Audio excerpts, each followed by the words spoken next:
And finally, we will hear from Bob Ward.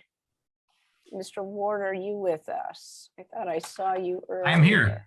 Oh, okay. Can you hear me?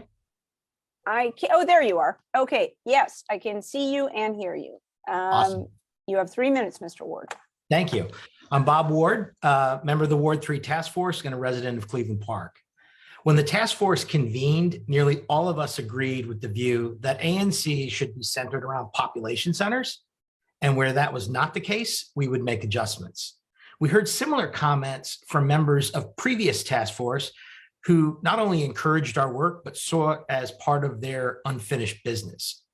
Changing the status quo is rarely easy, and in this case, the effort spans at least a decade. It helped that Councilmember Che chose this task force to be independent. No ties to ANCs or associations.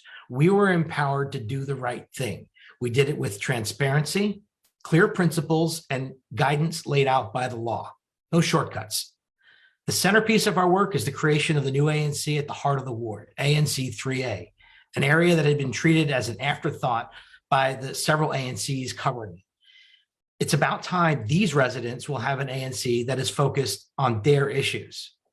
Our focus on population centers allowed us to fix the exclusion of about 2,000 Cleveland Park residents so they can be represented in an ANC covering their main street right outside their front door. Our very first email was from a woman who said the current ANC boundary, quote, feels very discriminatory against lower income apartment dwellers, end quote. We fixed the disenfranchisement at AU. Now the AU campus will be represented by 2 AU students and not by neighbors.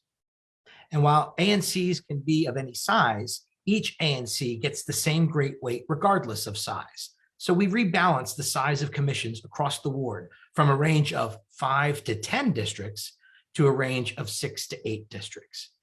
In ANC 3A and 3C, we more evenly divided the HPRB work across 2 commissions, freeing up time for commissions to be proactive on a broader range of issues that impact more people.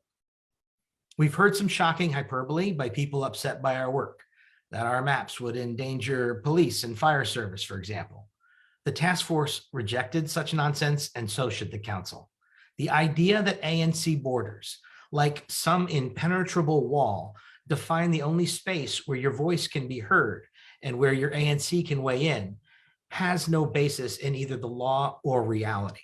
The law states that affected ANCs are entitled to notice in great weight, and cross-ANC activity happens routinely. The task force map finishes the job started a decade ago to center ANCs around people. In doing so, we believe the commissions will have a more equitable and local focus, while not foreclosing any ability to speak to issues further away.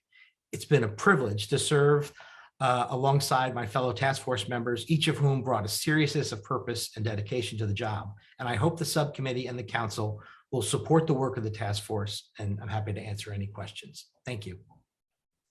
Thank you very much, Mr. Ward.